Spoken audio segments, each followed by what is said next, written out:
What if the richest people on Earth had a plan to remove the poorest people? This isn't a hypothetical. It's real, and it's happening right now, even in the city you're in. When most people think about gentrification, they immediately think about megalopolises like Manhattan. But that's not where we'll be taking you. Our story starts in a different place. How many of you know that the modern-day epicenter of gentrification in America isn't New York or California? It's Nashville, Tennessee.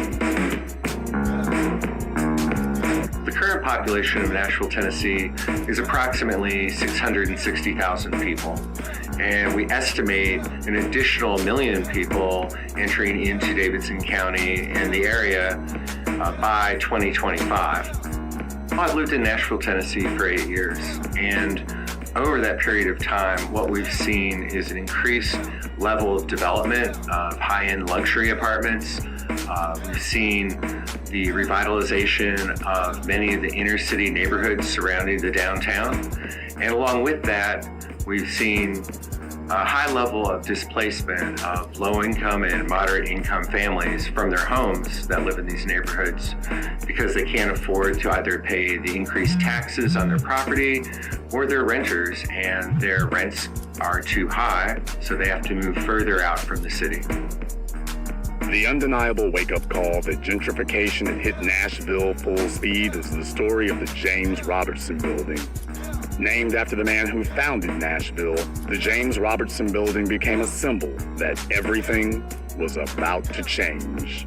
The James Robertson Building was housing elderly people under a Section 8 contract. What we saw was the contract ending and the owner of the property did not re-up.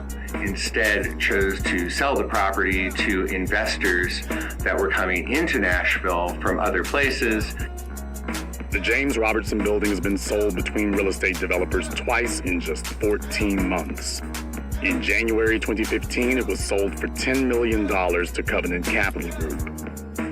Covenant then simply sat on the building and waited for over a year until in March of 2016, they flipped the James Robertson Building for $18 million, selling it to HRI Properties, a New Orleans-based developer. HRI plans to spend approximately $50 million to turn the building into an upscale Hyatt hotel. Eventually, all of the tenants of James Robertson were evicted. Over 100 people, mostly senior citizens on Section 8, were put on the street. When you look at the surrounding real estate, it's no surprise that James Robertson would be targeted. Sitting amongst a squad of skyscrapers housing some of the largest financial institutions in the state and the nation, a building housing government-subsidized low-rent tenants doesn't just seem minuscule. It seems completely out of place. In the shadow of these mammoths, with the staggering number of tower cranes putting up new buildings in downtown Nashville, it was inevitable developers would want to take it. The James Robertson apartment building is just one of many stories around Nashville, Tennessee. So let's get down to basics. What exactly is gentrification? Who's responsible for it? And why are some people calling it ethnic cleansing, American style? The term gentrification was coined by Ruth Glass. She studied an area of London in the UK and noticed that there were population turnovers in some of the areas where you had more affluent people coming into lower income areas and creating displacement. Since then, gentrification has been discussed by urban geographers, especially, such as Neil Smith, in the context of cities like New York, other places such as Chicago, Los Angeles, San Francisco. But now we're looking at the phenomena of gentrification occurring in most cities across the country. Gentrification is not, the parties behind it is not just one individual who's the big bad boogeyman. It's a whole host of players, from government to private sector to non-for-profit sector to community folks. Government really plays a large role. They set the stage, and in fact, some researchers on gentrification have coined the term state-led gentrification, because typically private investors don't want to take the risk in developing an area until the public sector or the local government has provided them assurances that they will also invest in order to transform different neighborhoods. If you are educated, you have no problem getting a job in New York City. Our corporations are begging for employees. And instead of going to the public school system in New York City to hire their employees, a natural resource, they have to import them from elsewhere. So all these white folks, these entry-level, college-educated white folks that are flooding into New York City for jobs, they can't afford to live in the expensive areas of New York City. So the only place they can afford is the urban neighborhoods. But the urban neighborhoods are lacking in amenities that they find that they need at a minimum. Who is the development being done for? With development comes increased pricing. It comes with an ethnic change in the neighborhood. And so that's the problem. It's not just development for the people that are there. It's development designed for the people that are coming in, who would not look like the people who currently reside. What 9/11 taught everybody in New York was, why are you commuting to Jersey? You want to spend as much time as you can with your family, which means you want to shorten your commutes. People are coming back to the core of the cities. Who lives in the core of the cities? The Black people. So if Mr. Suburb doesn't want to live in the suburbs anymore and he can get a townhouse in Harlem for 1/3 the price of a condo in Manhattan, that's what he's going to do. Cities do a variety of things to create economic development. And since the 1990s, there's been a creative class thesis put out by Richard Florida, who's a geographer. Basically, this states that the traditional ways that cities try to attract corporations, businesses to their area has gone by the wayside, just providing tax breaks and those types of financial incentives to basically building cities to cater to the needs of their employees.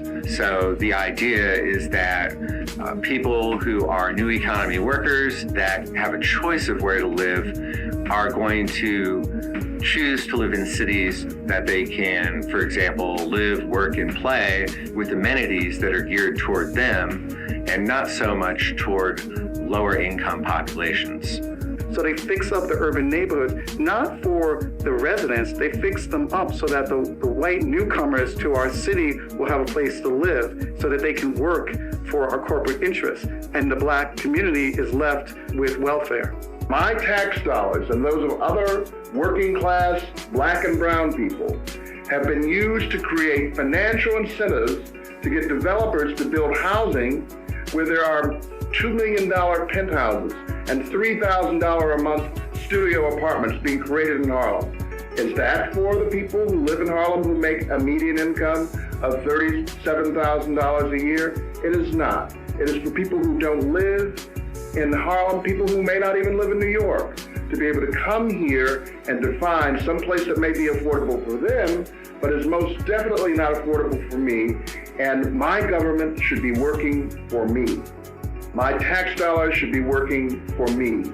Tax policy should work for me and my community, and that is what is not happening. In the midst of bankruptcy, the city of Detroit granted Mike Ilitch $260 million to subsidize a new hockey arena. And who goes to the hockey game when the price of tickets puts them out of the league of most people living in the city? It's people in the suburbs who drive in for the game and drive out afterwards. And this is not just Detroit. You look at Yankee Stadium, that happened there. People come in, the city put a railroad stop right by Yankee Stadium so commuters from the northern suburbs can take the train in and not have to worry about their cars being broken into, and on and on and on. So we see cities investing in a variety of sports complexes, of development initiatives to provide cultural amenities, to provide in-town live, work, play opportunities, and basically these don't cater to or really are accessible to low-income populations that already exist there. What was first given its label in London has now traveled around the world and is the name of the malady affecting all urban areas in America. All data shows that the overwhelming majority of people affected by gentrification are Black, despite the fact Black people are only 13% of the American population. So we're naturally confronted by the question, is gentrification simply a class issue affecting people based upon economic status? Or is there an ethnic agenda that is specifically targeting Black people for removal? Okay, you keep coming back to this notion of an agenda. The Black community is under duress all the time. But there is no memo, no smoking gun, no backroom plan that says, who can we do in today? I know. That's like saying it was coincidental for Black people to have been enslaved in this country. And it's an argument that assumes that the system is bureaucratic in nature and it operates like a machine. And if you're saying that it's not because you're Black, it's because you're poor, you have to ask, why are so many Black people poor? And when you get into that question, you realize that it has to do with race. It has to do with a specific group being targeted. Ironically, we're both right. He's right. In a way, there's not a conscious plot on the part of whites. It's something more diabolical, more horrible, more terrible than that. There is in everything that happens in this country an unconscious, unperceived motivation to further white supremacy in this country. So, you have all those people in that room, whenever the decision is made, who are mostly white, or even if they aren't mostly white, the banks that they rely on, the other businesses they rely on, like the developers, they're almost overwhelmingly white. And so even the Black or brown people in that room know where their bread is buttered, and that is who they're responding to. And that is what is motivating their decisions of what they're going to do. So no, it's not conscious. It's like the air they breathe to be racist. It's like breathing to be racist. It's totally unconscious. Because the bottom line imperative is, how much money can I make? And the knowledge is that these people have less money than white people. Gentrifiers can be Black or white or Asian or Native American. When I came up in '85, I guess I was a gentrifier because I was upper middle class income anyway. And I bought a house that was owned by another upper middle class Black family that decided to sell it. My nephew's a flight attendant. He was away for 3 years. He came back and said, where do all these white people come from? And I said, well, they're always here. He said, no, there are more. I said, yeah, and they're going to be more, because just as when I bought, what did I do? I thought I discovered sliced bread. I said, oh my God, an entire townhouse for $50,000 in Manhattan. So I told every person I knew. Most of my friends were African American. That's what white people do too. So if some white person who thinks they're a pioneer comes in and buys a house, their friends are going to come up and say, oh my God, you got all this for that little amount of money. They're going to buy. And more of them, quite frankly, are buying than the friends of the Blacks were buying. Well, that buys into conspiracy theories. And I don't know if it's that well thought out. I think it's possibly a function of being entitled and taking what you want when you want it. From an academic point of view, yes, it's not so much an ethnic focus, but as Black people, we recognize that when things happen to white folks, they usually happen 10 times worse to us. So they're right about gentrification being an attack on poor people, but when the majority of the poor people in New York City are Black and Latino, it becomes academic. The Fall of America. Across America, the avalanche of gentrification is showing its teeth everywhere, from huge skyscrapers to modest storefronts. Manhattan in New York is the poster child for gentrification and has no shortage of examples. When rich whites show up in the middle-class white neighborhood, the middle-class whites move to a new neighborhood. But when middle-class whites move into a Black neighborhood, the Black residents have to move out of the area altogether, or even out of town. New York is a difficult place to do business unless you have big money and big connections. But if you have both, you can reshape whole neighborhoods. Look no further than Hudson Yards, a $20 billion mixed-use development overlooking the Hudson River. It's the largest privately funded real estate project in American history. It has nothing and everything to do with ethnic displacement. There used to be a deal, an economic class deal, where, white folks did not cross 96th Street in Manhattan in any significant numbers. And when I was a kid, I remember I would take the 2 train up to the Bronx where I lived, and I would stand in front of the first white person I saw because I knew they were getting off the train before 96th Street, and I could get a seat all the way to the Bronx. Try that now, and you'll be standing all the way to the Bronx. And so the reason that has happened is because the economic development in terms of real estate that has taken place in Manhattan below 96th Street has decimated working class white neighborhoods that were affordable to that population. They have nowhere to live. So their only choice is to come into Black neighborhoods in Brooklyn and in Upper Manhattan. What Hudson Yards represents is the displacement of the residents that live in that area who pay a certain amount of rent, moving further uptown to areas where the rent to them is comparatively less, but which would be excessively high for the residents that currently live there. We don't need Hudson Yards as an example. We've got the examples in Harlem South. The single most expensive residence in Harlem was the $12 million that was paid in 2008 for a condo on Central Park North.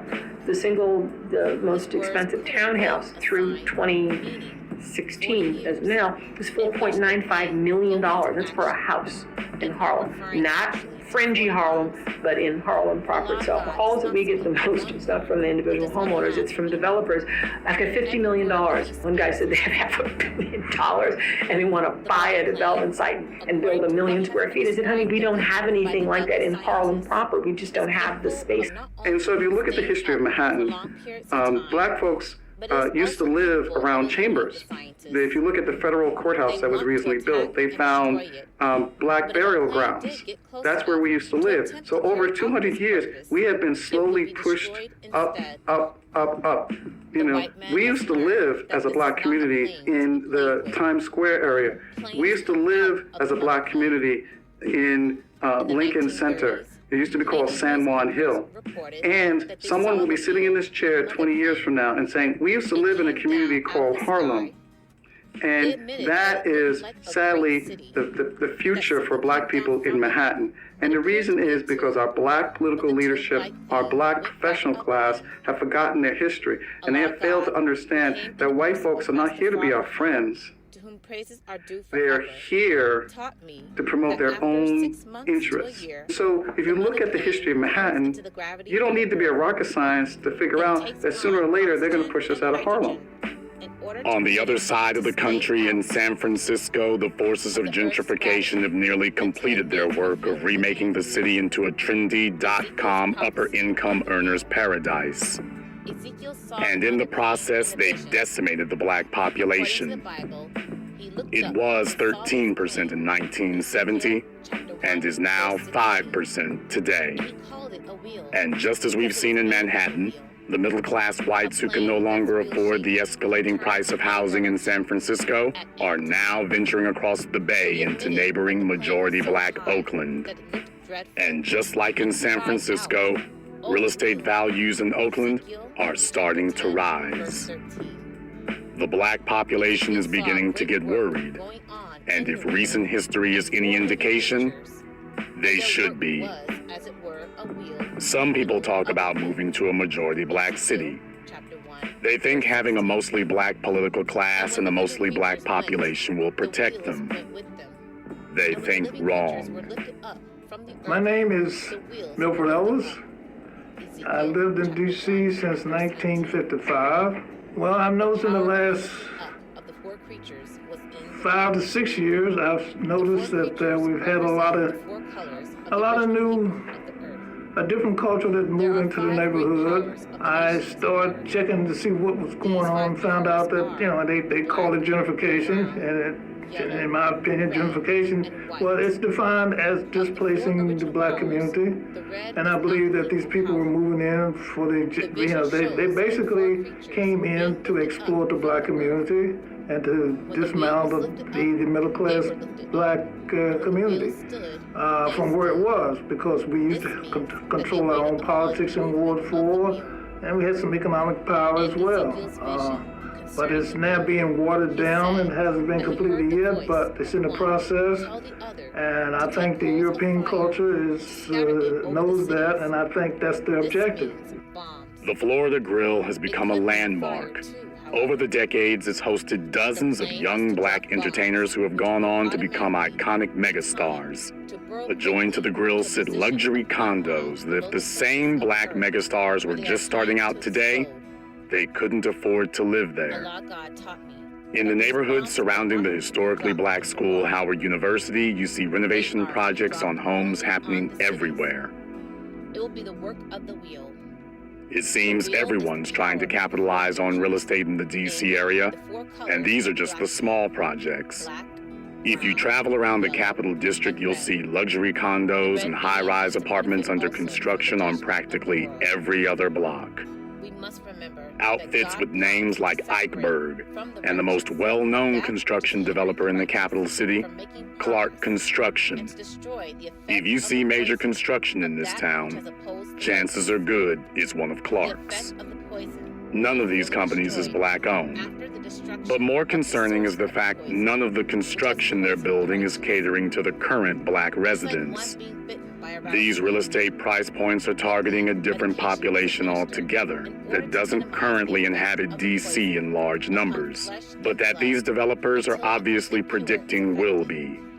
As a group, black people have already been pushed out of the city's core, and most of the black people who appear in the Capital District are primarily the city's manual laborers. Like most places around America, Section 8 and so-called affordable housing is becoming more and more scarce in D.C.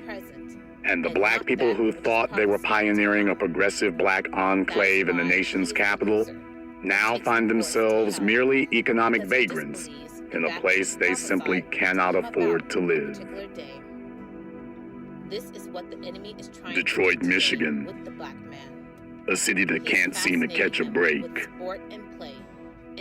Since the collapse of the American auto industry, Detroit's economy has seemingly been in an endless spiral downward. But big money has arrived and is promising that if you'll only let it have its way, it'll fix all Detroit's problems. Gentrification in Detroit, there are two processes that are now underway. The first is that there are some neighborhoods that haven't fully collapsed. And so there's this process now of what people call eco-gentrification. And what's happening in these communities is that there's some degree of segregation where you have younger white families literally hiring private security and the older black community being excluded, and there's some increase in property values. And people now are moving in because they can buy a house relatively cheaply, and prices are going up, not across the board, but in some communities. The other process is one driven by, I mentioned Mike Ilitch's new hockey arena. Same thing with Gilbert, who owns the Cleveland Cavaliers, who owns CompuWare, buying up, I think he's the single largest landowner now in Detroit, buying up and renovating areas of the city, the downtown, along Michigan Avenue, catering to young people who want to live this hip lifestyle. They have cafes, they have restaurants, they have good jobs. You're building sort of apartment buildings that are paying, charging rents that most people in the city can't afford. Today, the single starkest sign that your neighborhood is a target for gentrification isn't a housing complex or a skyscraper. It's a grocery store. The Whole Foods grocery store chain has now become a national signal that gentrification is coming to your neighborhood. But why Whole Foods? Whole Foods business is selling all natural and organic foods, which are more expensive than the mass-produced processed foods you find at discount supermarkets. Since blacks are disproportionately poor, the higher prices serve as a natural filter to keep blacks from being typical Whole Foods customers. But it goes beyond that. What determines where Whole Foods puts one of their stores? In an interview with Reason magazine, Whole Foods founder stated their business strategy requires their stores be located no further than 16 minutes from the nearest college campus. The assumption here is more educated people see the value of paying higher prices for more natural food.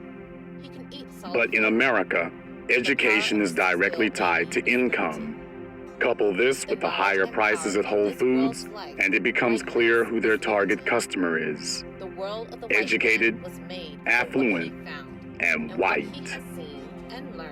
In the city of Chicago, Whole Foods announced plans to build a store in the downtown area. Mayor Rahm Emanuel bragged that when he became aware of the company's plans to build a store in the mostly white downtown section, that he demanded they also build a store on the city's predominantly black south side. In keeping with Whole Foods' philosophy of building near a college campus, the new store's location is directly across the street from Kennedy King College. The South Side store is going to be part of a $20 million shopping plaza development in a part of the city that doesn't see much multi-million-dollar construction. But with all gentrification, the core question is, who is this development being done for? Is it being done for the black residents who live in the neighborhood? Or is it being done for affluent whites who don't even live on the south side of Chicago? Yet. And if there are multi-million-dollar businesses and affluent whites, will a much larger police presence be far behind? Many people see the store as a beachhead for the forces of ethnic displacement to stage a wholesale invasion. Everything you see in green is black real estate. It's this black real estate, and this is what they want. The baby boomers and the traditionalists own all of this, and they're looking over the next 25, 30 years, they will be gone. And they plan on taking all this back. Even in Inglewood, you see highlighted here with these 5 different aldermen. You got Ward 17, 6, 20, 16, 17, 16. All of this make up one little area called Inglewood. Whole Foods also is putting up a new store September the 28th. They plan on opening. That's going to be their cue to come in and get it. And that's going to be the Europeans' cue to come in and take everything that you see that you can get your hands on. Presently, there are Russians that own condos. There are Asians that own whole city blocks in this area. I mean, it is a critical area to their whole piece. There are more vacant lots across the street and down the block in this economically depressed area ready to be built on. Will these be the site of future multi-million-dollar developments with high-priced stores that the black local residents can't afford to shop in? In much of America today, the question is no longer, where can you afford to live? The question is simply, can you afford to live here any longer? No wonder the prophet Isaiah. You think of the United States of America as one continuous landmass you can travel across freely, but it's not. In the United States of gentrification, there is a systematic network of barriers all around, everywhere you go. Some are physical barriers, some are economic barriers. They don't all look the same or work the same, but they all do the same thing: keep you out. As with all gentrification, this strategy is being carried out by both the private and government sectors in various ways. Let's see what an economic barrier looks like. In the state of Texas, Dallas-Fort Worth International Airport has a toll for anyone who wants to leave the airport. Welcome to the Lone Star State. Once you make it out of DFW, you're immediately confronted by the Lyndon B. Johnson Expressway, better known as Interstate 635. A mammoth structure that, when counting the service lanes, can reach up to 16 lanes across in some areas. As you can see, it is physically impossible to walk across this thing. And that's an important distinction because that substantiates this as a prominent physical barrier. If you cannot drive, you cannot pass. Before gentrification, freeways were the means by which America would decimate black populations. If you take a look at many cities across America with large black populations, you'll start to see a similarity. By claiming black majority areas were the cheapest land to take, they would pave over entire black neighborhoods, leaving white ones untouched. The freeways have been seemingly used as a method to reroute and corral black people. In Dallas, you'll see major construction in McKinney, Irving, and Addison areas, with 4- and 5-star hotels. Black people have been largely relegated to a small section of town called Oak Cliff and pushed southward into DeSoto, where the physical development looks nothing like the other municipalities in the Dallas Metroplex. This southward push is something you'll notice in other cities, like Los Angeles and Chicago and Atlanta. Atlanta is home to the busiest airport on Earth, Hartsfield-Jackson, and the tallest restaurant hotel in the Western Hemisphere at the Westin. These are the types of things that drive prosperity in the city. But the black residents aren't pushing any of this economic development. Atlanta is going to the Super Bowl in 2017.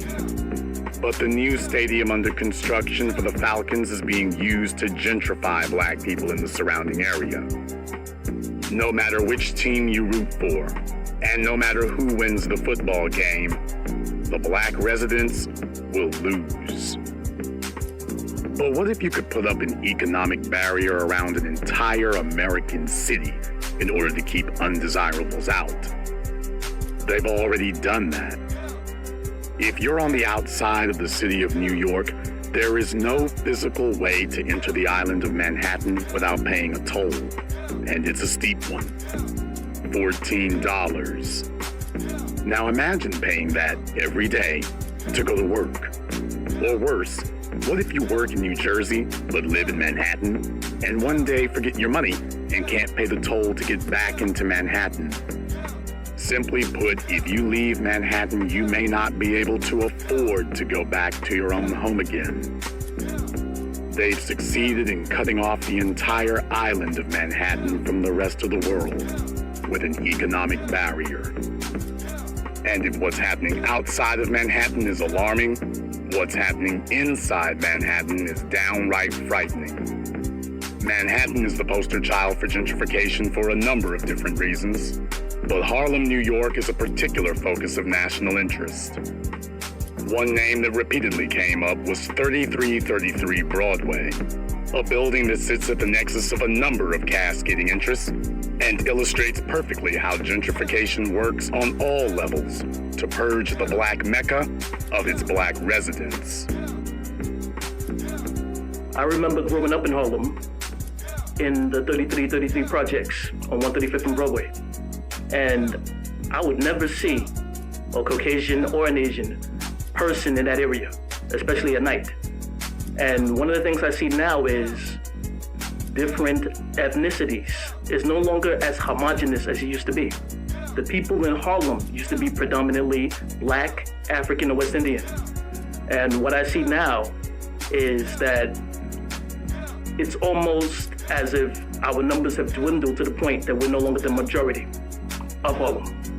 Back in the 50s and 60s, we were running out of places to park people in New York, and developers said, well, why would we build in New York City when if we build, the apartments are going to be rent regulated, so we can't even set the rents. So the city and the state said, okay, what we're going to do is give you guys tax breaks, just please build the thing. Yes, the rents will be regulated, but only for a 20, 30, or 40-year period. After that, you can do whatever you want. And if in the future, if the market improves, we'll let you buy out of the program, right? So developers said, okay, great. I'll build 3333 Broadway, was the example. So they built 3333 Broadway, massive structure, 1,200 apartments. Everybody's a happy camper, but the market improves. So the owners of the building said, wait a minute, I don't need to be renting these apartments at $400 and $500 a month. If I give the city, under the terms of our agreement, so many thousand per apartment, I get it out of the program and I can jack the rents up on the vacant apartment. So that's exactly what they did. It was huge hue and cry. Although everybody, when they moved in, knew what the deal was, they didn't want to hear it when the developer opted to switch it.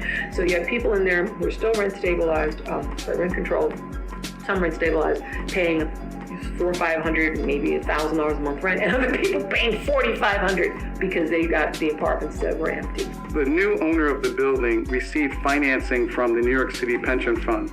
And so we have a case where the government, Visa pension funds, is financing the displacement of Black and Latino people. So in less than 10 years in New York, in this building at 3333 Broadway, the Black and Latino population has gone down from 90-something% all the way down to 75%. And every year the number is going down even more and more.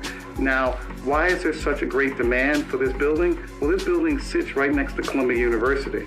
So that's what I mean by there's government agencies, there's not-for-profit agencies, and there's private entities colluding to displace Black and Latino people from a valuable piece of land.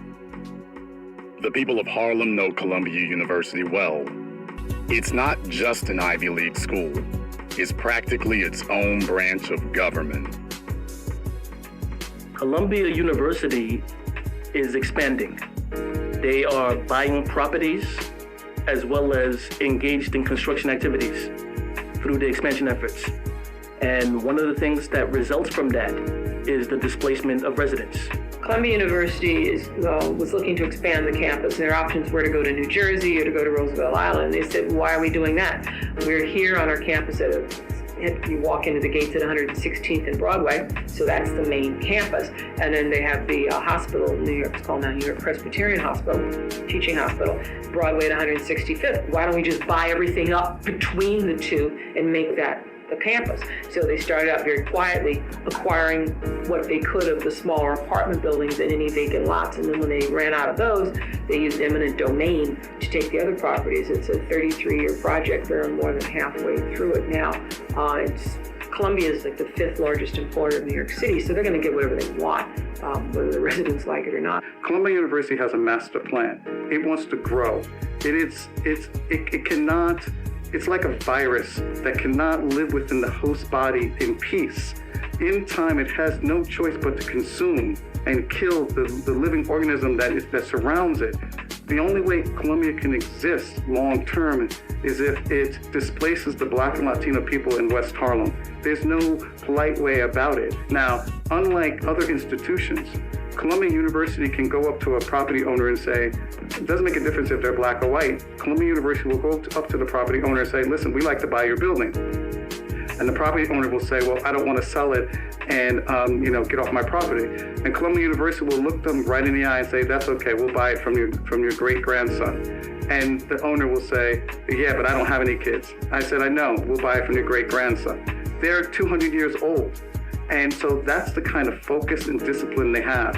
And the Black and Latino community can barely think around, the next payday for them. So it's an unfair advantage. They plow tens of thousands of political contributions and other economic benefits that they leverage to limit political discussion about their role in the community. What I have seen is that before Columbia did anything like that, it was happening with Indiana University in Indianapolis, Indiana. Indiana University destroyed my whole little Black community. And all of the neighborhood is now Indiana University property. And our house was taken under eminent domain. The whole neighborhood was taken under eminent domain. And that started happening in the early 60s. Some barriers are the size of a college campus, gobbling up everything in its way. Others are the size of a flower pot, albeit not a typical one. On the outskirts of Detroit proper, you'll find a place called Grosse Pointe. You don't even have to be told when you've made it. Just one drive down Cashville Avenue, and the difference between the Detroit side and the Grosse Pointe side is night and day. This might look like some type of Hollywood special effect or a scene from Alice in Wonderland. Flower pots the size of a pickup truck. This is the gateway of the market leading into Grosse Pointe.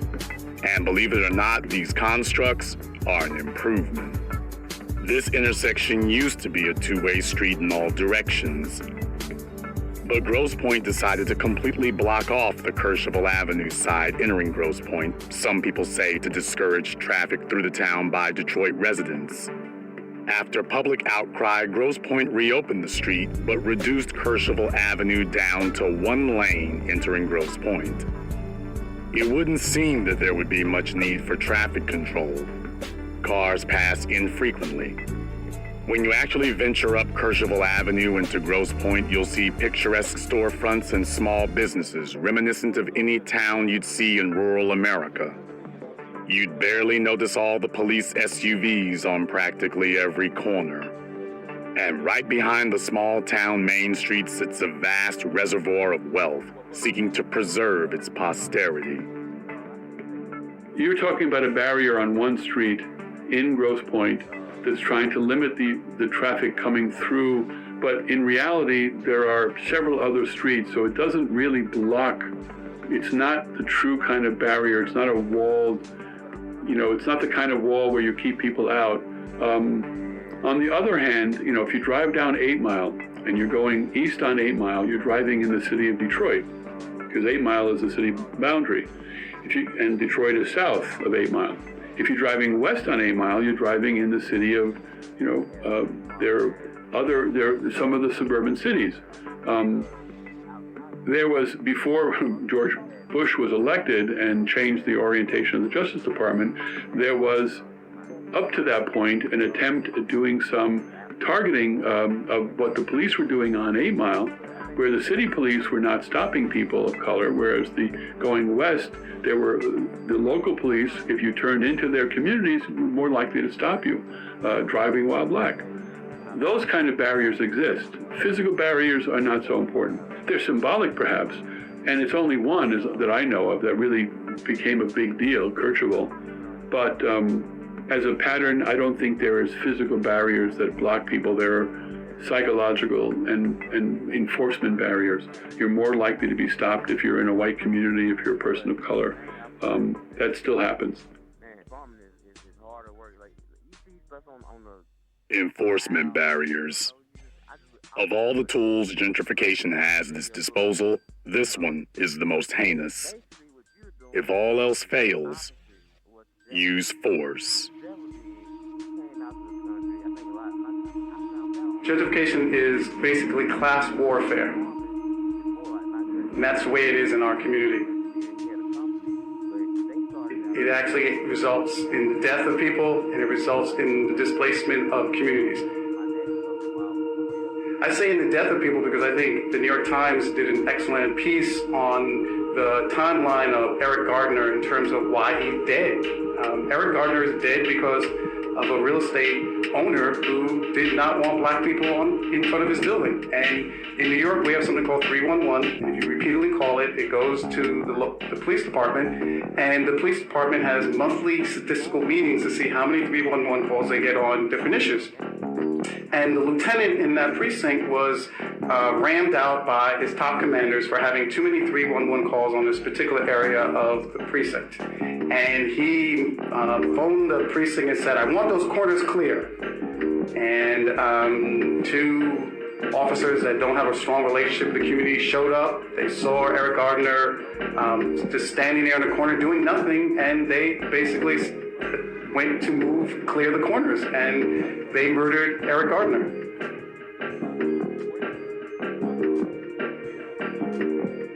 There's a growing mountain of evidence that police now play an active role in forcibly removing black people through the use of violence and intimidation.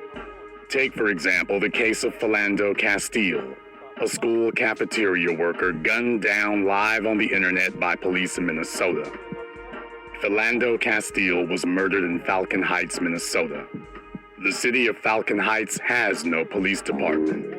Instead, Falcon Heights and the nearby city of Lauderdale, Minnesota, both have a contract with the city of St. Anthony to provide police services for them. This gives St. Anthony police powers over this entire region, and St. Anthony's arrest data shows what can only be described as an ethnic agenda. The black population in this region is still small, but its representation in St. Anthony's arrest data is shockingly high. If you add up the total racial population for St. Anthony, Lauderdale, and Falcon Heights, the region is approximately only 7% black, while the white population is about 78%. But according to the arrest data from St. Anthony's own records, for 2015, even though black people in the St. Anthony, Lauderdale, Falcon Heights region are only 7% of the population, they were an astonishing 41% of the total arrests made by St. Anthony's Police Department, while whites in the area were only 53% of arrests, even though whites are 11 times the size of the black population. Why are the white arrest numbers so low? Because St. Anthony prefers to let white offenders go with only a warning. In 2015, 67% of the people St. Anthony police let off with just a warning were white. However, only 17% of people they gave warnings to were black. And in 2016, the numbers only got worse. As of July 2016, black arrests made by St. Anthony's police have risen to 47%, while white arrests have fallen to 46%. So why such a sharp focus on racial profiling? Perhaps the answer lies in the black population's growth. Even though the black population in this region is still small, over the last decade it's actually doubled from around 3% to its current 7%. And not surprisingly, since 2011, St. Anthony's arrest data shows a sharp increase in arresting or stopping blacks while overlooking the white population. During the recording of his death, Philando's girlfriend can be heard saying she knew they shouldn't have taken that route through Falcon Heights. And now we know why. Black people are being targeted. And now with the killing of Philando Castile, the message that Falcon Heights, Lauderdale, and St. Anthony have sent to the black population is clear. We don't want you here, and you can die if you even try to come. What effect do you think this will have on the few blacks who remain in the area? But the problem is more than local. State legislatures have now stepped in to help push the ethnic clearing agenda with lethal results. In July of 2016, Alton Sterling, an unarmed black man in Baton Rouge, Louisiana, was pinned to the ground by white police officers. Multiple camera angles caught the horrific events as even though Sterling had nothing in his hands, the two officers pinned him to the ground and shot him execution style in the chest and back. Many people cite Louisiana's racist history in this incident, but more recent events may have also played a hand. In 2015, the unincorporated area of East Baton Rouge Parish petitioned the state to break away from Baton Rouge and become its own city, calling itself St. George. One of the police officers who killed Alton Sterling is believed to have lived in a part of the unincorporated area of Baton Rouge just 15 minutes outside of where the proposed city of St. George would be. Baton Rouge is a majority black city, but not surprisingly, the new proposed city of St. George would be over 70% white, with a median income twice that of Baton Rouge. The courts rejected St. George's petition to be their own city. But such an obvious gesture shows the overwhelming contempt that much of the upper-income white population holds towards the black residents in this area. Some people believe this event caused the mentality in the area to shift. If the courts would not allow those with animosity toward blacks to leave, then they would push blacks out themselves. The next year, Governor John Bell Edwards passed the so-called Blue Lives Matter law. Even though fatalities of police officers are at historic lows, this law was passed to make any action deemed as being against a police officer a hate crime, including resisting arrest. It was obvious to everyone Governor Edwards was targeting black people with this law, and it would only be a matter of time before it would be used against them. From there, the timeline was set in motion, and the countdown to Alton Sterling's murder would be inevitable. In 2015, St. George is denied its petition to become a city. In May 2016, Louisiana passes the Blue Lives Matter law. 5 weeks later, Alton Sterling is killed. And now, even more states with sizable black populations are passing so-called Blue Lives Matter laws. The wheels were lifted up. Ezekiel chapter 1, verse 19. The power of the lifting up of the four creatures within. It's a sunny day in the fall of 2015, and hundreds of young people have gathered in downtown Los Angeles near Pershing Square to hold a protest. They aren't protesting wages that haven't kept up with inflation. They aren't protesting skyrocketing housing values and inaction by politicians. No, they're protesting society's refusal to accept female sexual promiscuity. Amber Rose, a former stripper who's only famous for being the ex-girlfriend of rapper Kanye West, is hosting an event called the Slut Walk, which invited women from all walks of life to come downtown to glorify their right to be as sexually loose as they please. Cameras and national entertainment press were on hand as several hundred attendees gathered, waiting to get a glimpse of the C-level celebrity. Amber encouraged everyone to bring the most provocative signs and attire they could to flaunt their sexuality, and the women didn't disappoint. From casually dressed to scantily dressed to downright indecent exposure, it was no holds barred, and everything was on display. In a sign that outrageous behavior attracts yet more outrageous behavior, a counter-protester showed up to declare the women at the Slut Walk would suffer a particularly perverted divine punishment. In the age of hyper-gentrification, it's hard to believe that this is what draws so many young adults' attention. California has already legalized marijuana and gay marriage, and the sexual promiscuity they're in the streets marching for has always been legal. But if you let them tell it, this is the most pressing issue facing their generation. On the other side of the city in Hollywood, a similar scene plays itself out. Right in the middle of the Hard Rock Cafe and the Tokyo Theater, the desire for self-expression has overtaken the need for self-preservation. You'd never know that these young people don't even earn half the amount of money they'll need to build a life equal to their parents.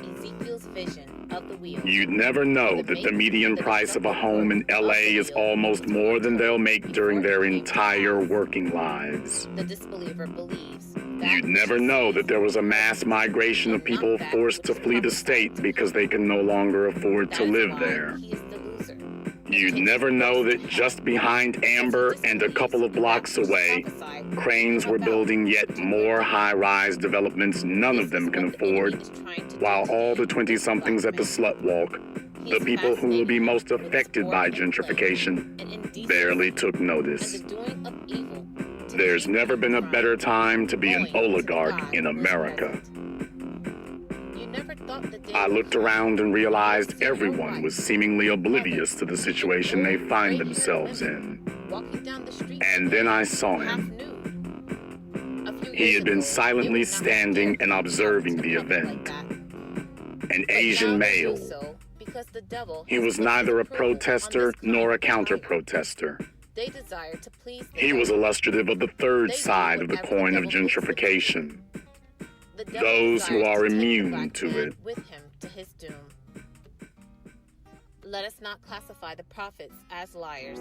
If you begin with the assumption that gentrification is a racially driven issue, then if you're studying gentrification in America, a majority white society, the search for answers will naturally force you to ask the question, is there any non-white group that has not been gentrified? And if not, how did they do it? The most prominent example of an ethnic group in America that has been able to weather the storm of gentrification over an extended period of time is the Asian community. In the cities in America that witnessed the most gentrification, the Asian community has not only survived, but has thrived. Even though white-owned real estate values around them have exploded, places like the various Chinatowns across America have been holding on to the exact same pieces of real estate in the exact same areas for decades. While there's no one-size-fits-all explanation, there are some similarities that run between all these areas. The community supports the mom-and-pop stores, and it's impossible for a corporate developer to buy out a business that can afford to stand on its own. Another key contributing factor is the banking system. There are literally thousands of white-owned banks in America, many of which government data shows still give preferential treatment to whites and discriminate against blacks.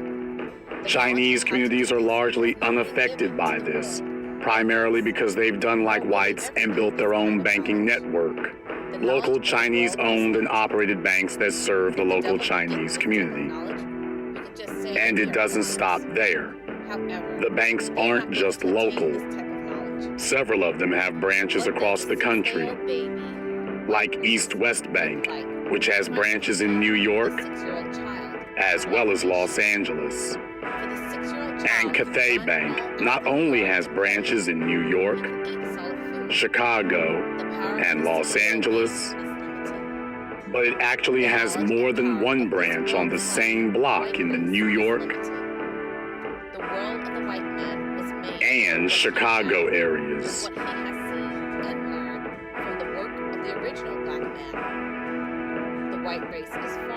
In fact, when it comes to banks, New York literally has 2 or 3 Chinese-owned banks on nearly every block in Chinatown. It's a similar story at Chinatown in Chicago.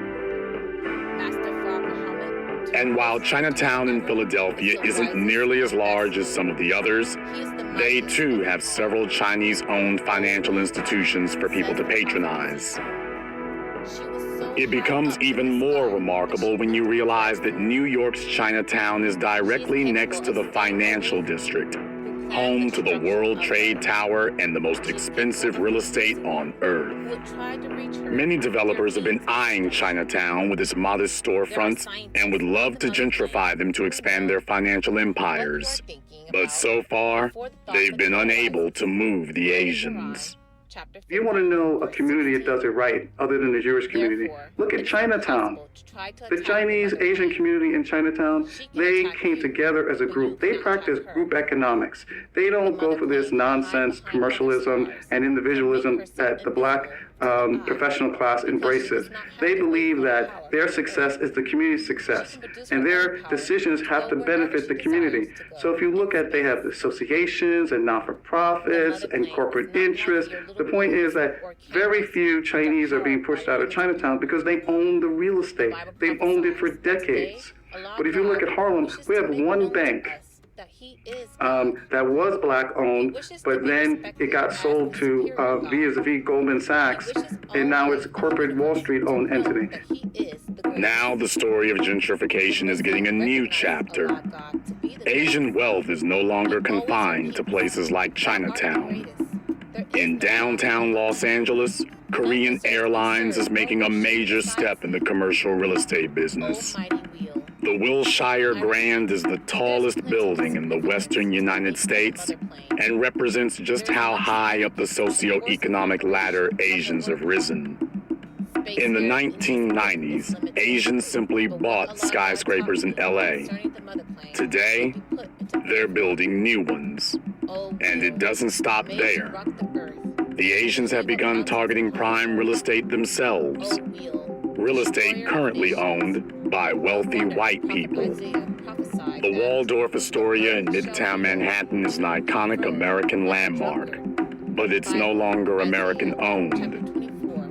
As of 2016, it's been bought by a Chinese insurance company who will be closing the hotel for the next 3 years while it undergoes a $1 billion renovation to turn it into luxury apartments.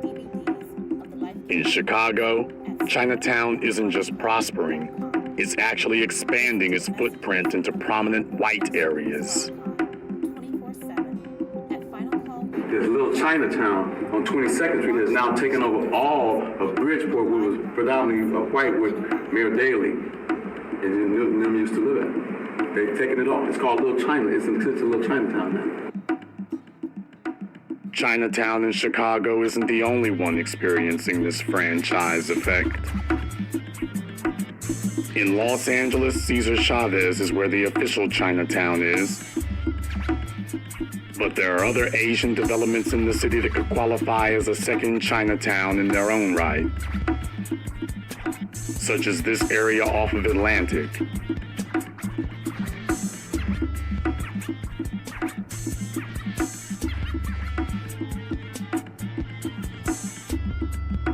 But perhaps the most astonishing movement by the Asian community are the incursions they're making in an historically white ethnic enclave in Philadelphia.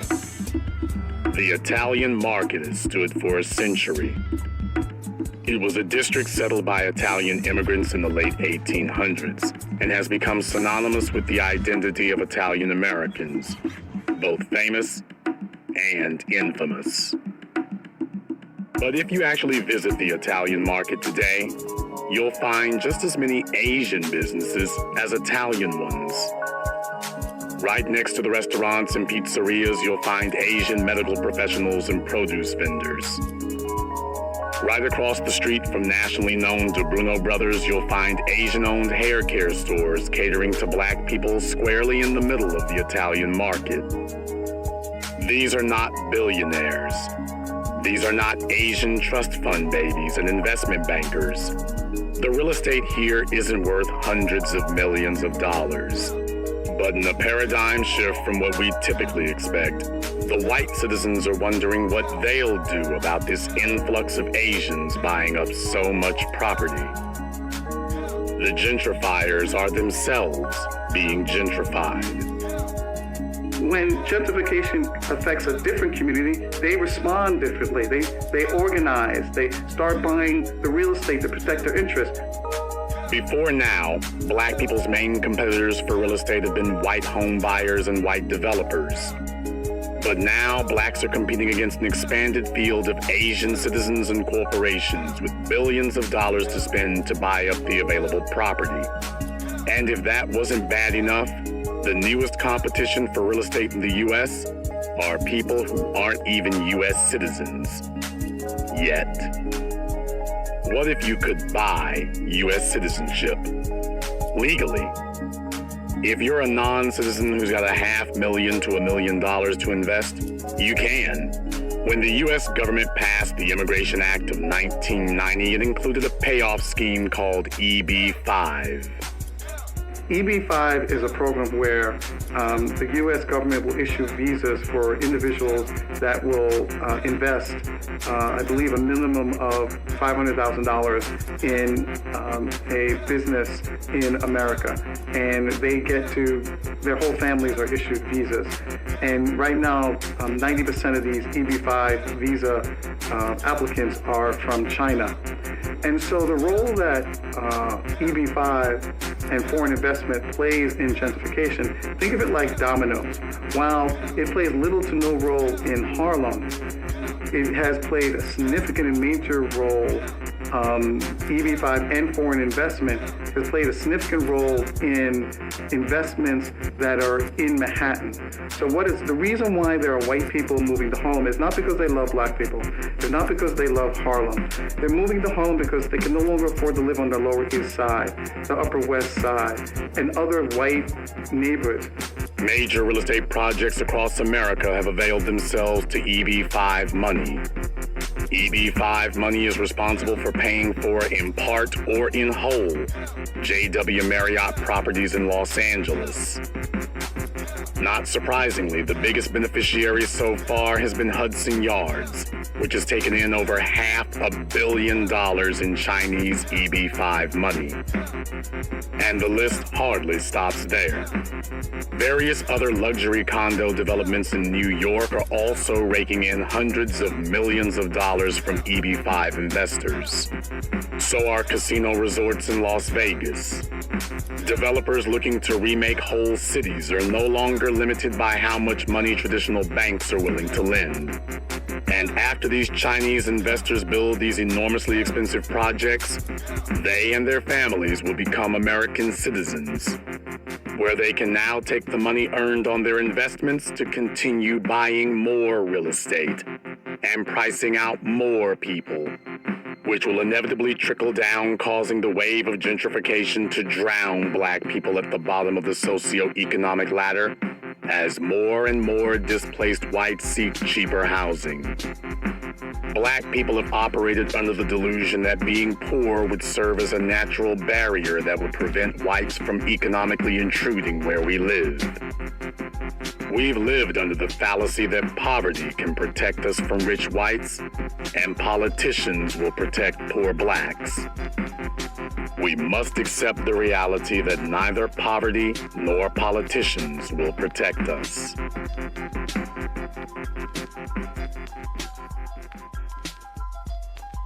So what happens if you can't keep up?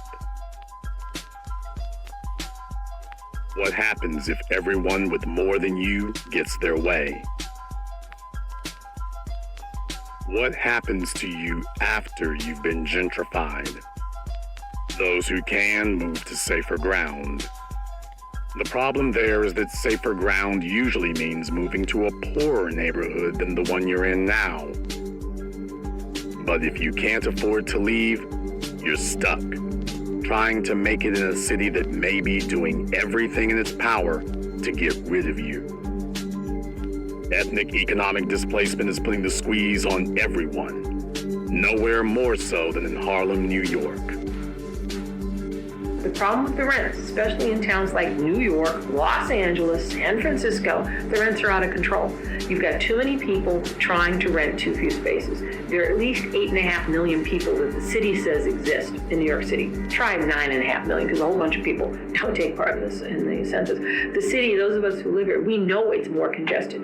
We have now people paying $1,000 to $1,500 to rent a bedroom in an apartment. I say rent a 4-bedroom apartment. I then sublet the 3 bedrooms. Those 3 people are paying my entire rent.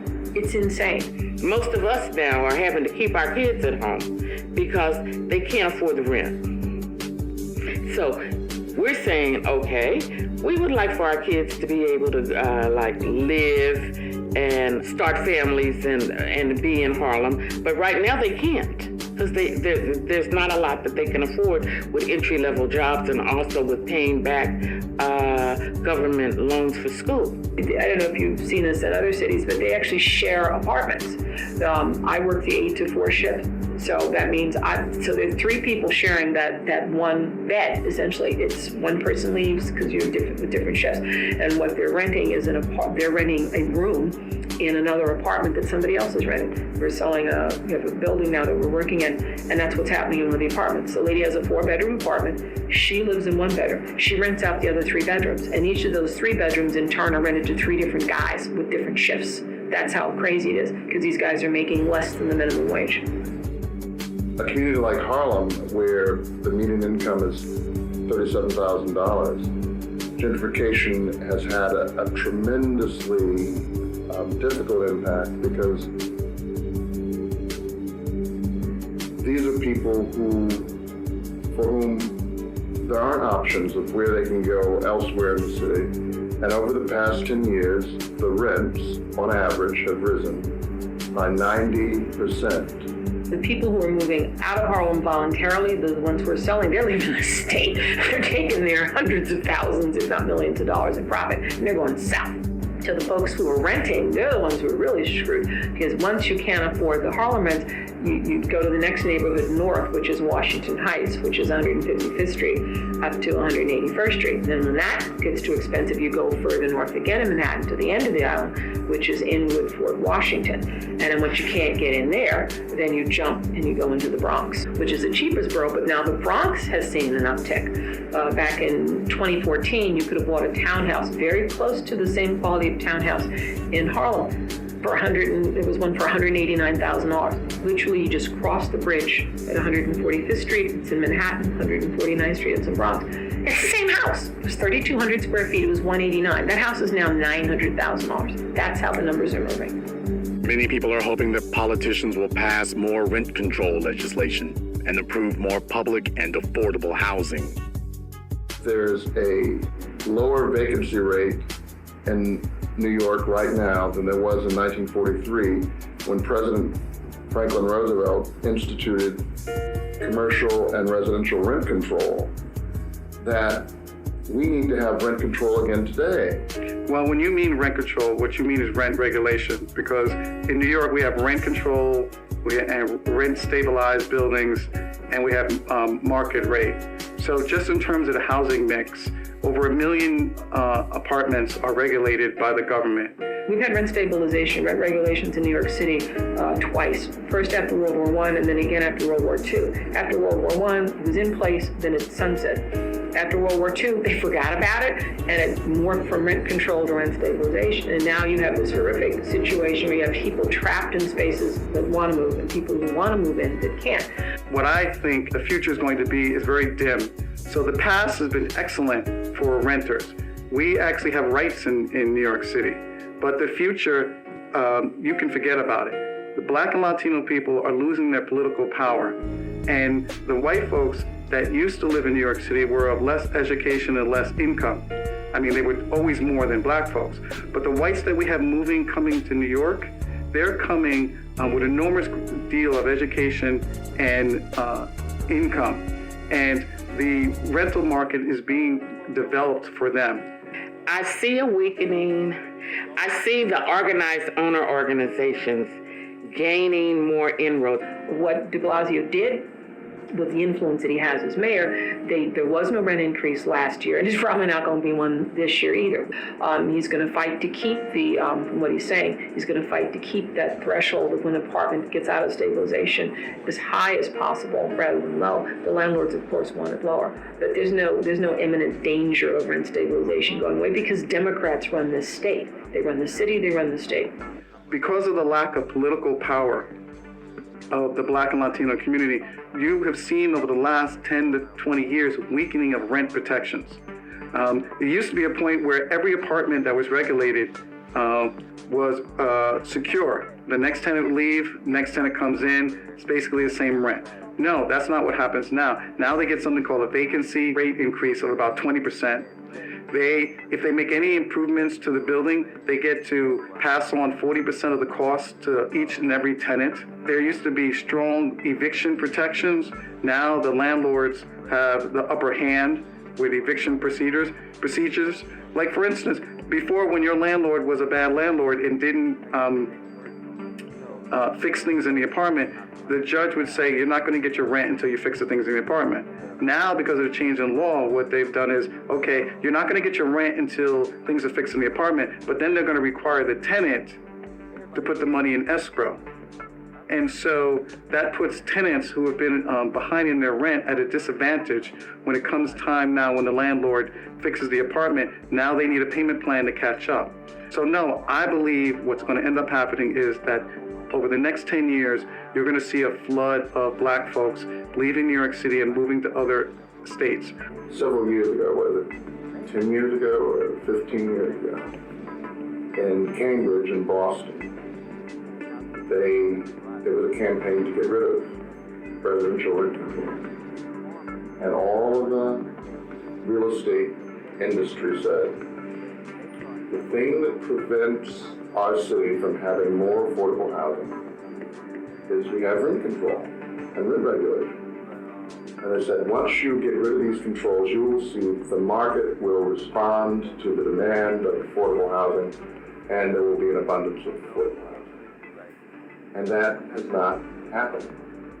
In fact, rents in the Boston metropolitan area have only increased, just as they have in New York, just as they have in San Francisco. What they want to do is what happened in Boston, which is you phase it out. Everybody who's in a rent-controlled apartment, you're protected for the life of your life, all right? If you're in a rent-stabilized apartment, you're stabilized for your life. What we don't want, which is what happens currently, I had a tenant who died in his rent-stabilized apartment. That didn't mean I got the apartment back and I could jack the rent up. The apartment becomes part of the deceased estate. So his daughter, who lived in Texas, could have come and said, I want the apartment. She'd have been stabilized. If he'd had a partner who lived with him in the apartment, they would have gotten the apartment. That's the way it works in rent stabilization. The landlord doesn't control the apartment. The government, in effect, does, which is why the landlords hate it. So what they would prefer to happen is say, okay, starting in 2017, anybody who's in that apartment, they have a right to stay there for their life. But when they leave, that apartment goes out of stabilization. That's the most that the real estate industry can hope for, and they're not even going to get that because it's not going to happen.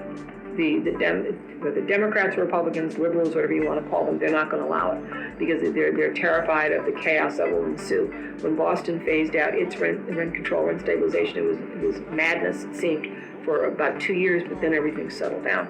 So as I see it, I don't see any alternative to rent control because you can't expect that people who want to get the most money that they can will voluntarily say, oh, well, we're worried about the poor people of the city, so we want them to have a place to live too.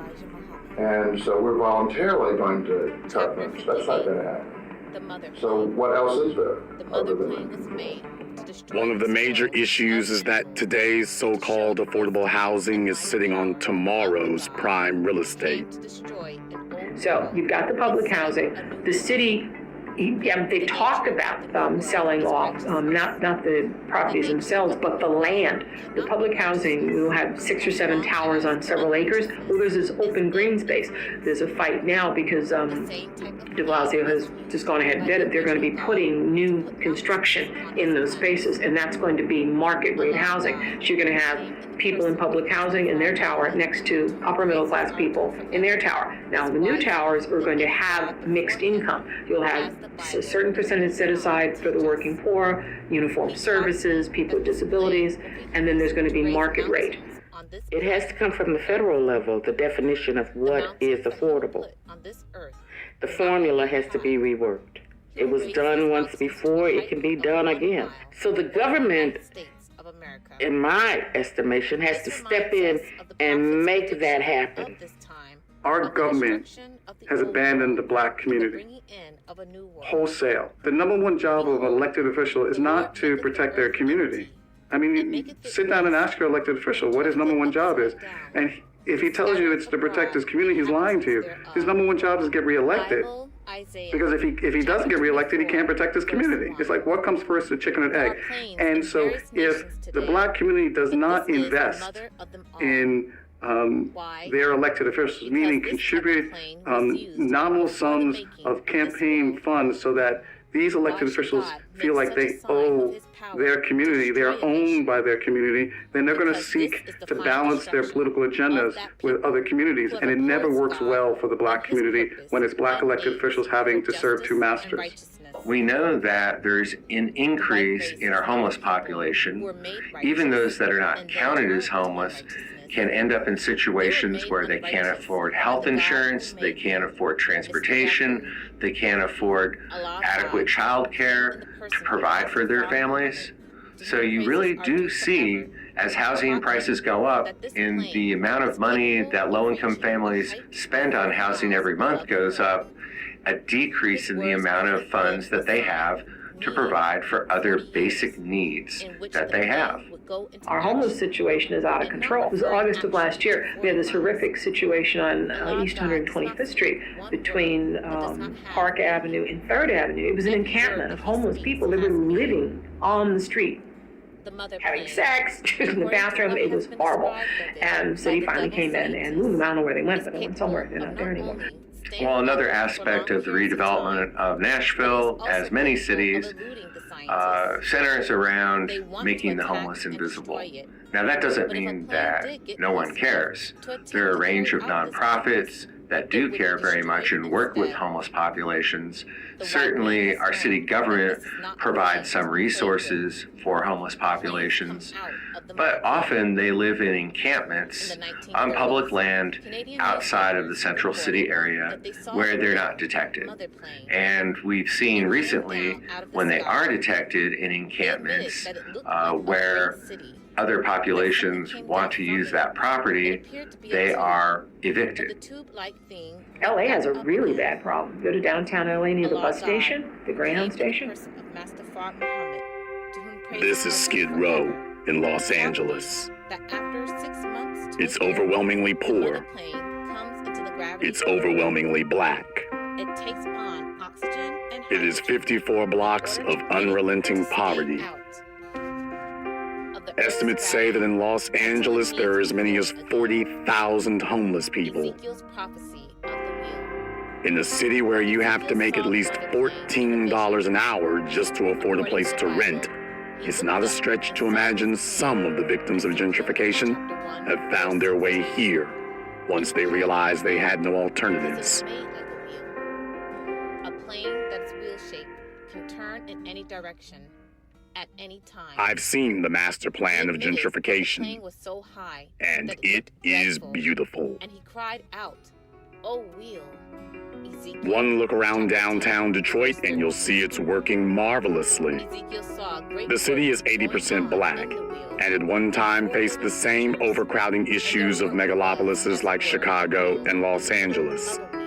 But today, Detroit has whittled its population down to nearly mid-sized city status, and the amount of free space that someone who lives in downtown Detroit can enjoy is tremendous. You have all the skyscrapers and amenities you'd expect from a large city, but with practically none of the congestion now. In front of the General Motors building, the streets are bright and clean. And behind the General Motors building is a glistening riverwalk, giving you a magnificent view of the Detroit River and the skyline of neighboring Canada. Of the four original powers, the red is not an equal power. 2 blocks away in Greektown, you could easily mistake the area for any restaurant district in San Francisco or even Tribeca. It's not unusual to see prime luxury cars roll by on their way to the Greektown casino. And Ezekiel's vision concerning the wheel. You can see it all here except one thing: the massive overpopulation and congestion you see in other large cities. This means bombs. It could mean fire too, however. The plane is Displacement has worked wonders for Detroit. And if you think other cities haven't taken notice, you're horribly mistaken. Emptying out the major urban areas has become a clear priority for city planners. New York City Comptroller Scott Stringer issued a report saying that he expects 50,000 people in Brooklyn alone to be displaced due to lack of affordable housing based on median area income. This is even less surprising when you realize that recent data shows the overall population of the state of New York has decreased in recent years. California is also experiencing an exodus of people leaving the state primarily due to being unable to afford the cost of housing. And Detroit has already set the model. It had a population of 1.7 million people in 1970. The population today is approximately 650,000. 80% of that is black. And according to data, Detroit is going to lose another 100,000 people over just the next 10 years. Some people feel the efforts to displace black people have gone well beyond waiting for economics to price us out, and that private and civic entities are using more direct means to remove us. Far away from the skyscrapers of Detroit and the spotless streets of Grosse Pointe sits Flint, Michigan. While the city of Detroit is seeing record numbers of citizens get their water cut off for non-payments, the city of Flint's water department doesn't have a drop to drink. While in Michigan, about just under 20% of the population is African American, essentially these cities that were put under financial management represents about 50% of the state's African American community. While it's difficult to argue specifically that people were being targeted, the community was being targeted, it's hard to avoid the obvious understanding that these practices are more, have a greater impact on the lives of poor working class communities who are at the same time least able to do anything about fighting back.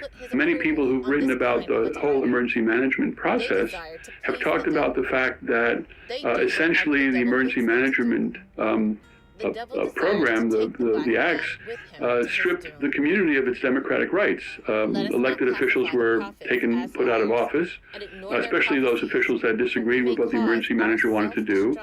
City councils were cajoled or encouraged to go along with these programs. And I think the quintessential and now fairly nationally recognized sort of disaster or scandal was the Flint water problem. In order to save some money, the city of Flint, either through direct orders to the manager or under the understanding of what the manager wanted, cut off its relationship with the Detroit City Water, which was good water, clean water, sold a conduit that brought water from the city to Flint, from the city Detroit City system to Flint, and move their source of water from this clean water to the Flint River. The result was a combination of corrosion in the pipes, increased lead content, damaging future generations of Flint residents, making the water undrinkable. It's a common sight now to see pallets of water on people's front porches when you drive through Flint. Because the entire water system of Flint will have to be retrofitted to deal with this problem, there is no estimated date of repair. In fact, the governor of Michigan now contends that Flint's water contains acceptable enough levels of lead to make it safe to drink. Governor Snyder says that this was not a deliberate poisoning of the water, but that it was merely incompetence on the part of state officials, though the governor flatly refused to take any blame himself. Many people are saying it was a deliberate crime carried out by the governor and should be prosecuted as such. But whether you believe it was intentional or not, the effects are clear. Flint, Michigan is a majority black city, and since the water crisis was declared, Flint's population has been declining. If America continues its current trend of removing black people from its cities by use of economics, by use of laws, by use of public policy, eminent domain, by any means possible, including outright brute force, The mother then how does and her this word end? is a display of the power of the mightiest God, Master Fard It could be 10 years from now, you'll come back and Harlem will be completely white because the government will not have acted. Bernie Sanders will not have convinced Mrs. Clinton to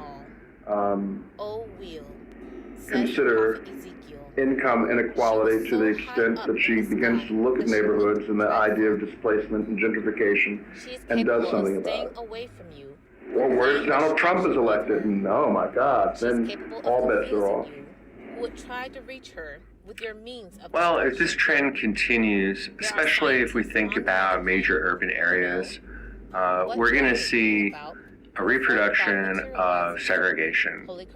We're going to see continued lack of understanding about the issues that different populations face for survival. And we're going to continue to reproduce the inequality that has existed for quite some time, but at a level that eventually is going to probably cause some major social conflict. Don't know what that will be, but there will be a breaking point. So if cities redevelop only for a certain population of people, we're going to see some negative consequences down the road. Could be anarchy. Interesting thought, huh? Especially if it touches the middle class. Most successful revolutions are started by the middle class. If they're touched, we have to see what will happen. If there's a riot, again, that's a big game changer because it will likely be a bloodbath. Because not only are there all of these white people who have invested in Harlem and who own property here, and the police will want to protect that white-owned property. But there are many white people who live here and who will be here when the riot occurs, and they'll want to protect those people, so they will kill us wholesale in the name of protecting those white people who live here now. In New York City, for the last 30 years, there was an economic truce.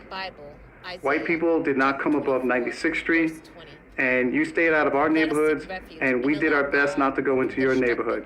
But that truce has been broken.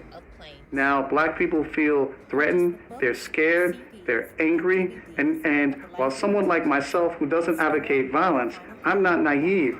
There's no way in the world that low-income, uneducated, poor black people are just going to walk around and stand on corners and let white people come into Harlem or Bed-Stuy and just wholesale push them out. The only way you will be safe in New York City is if we have economic justice, not peace.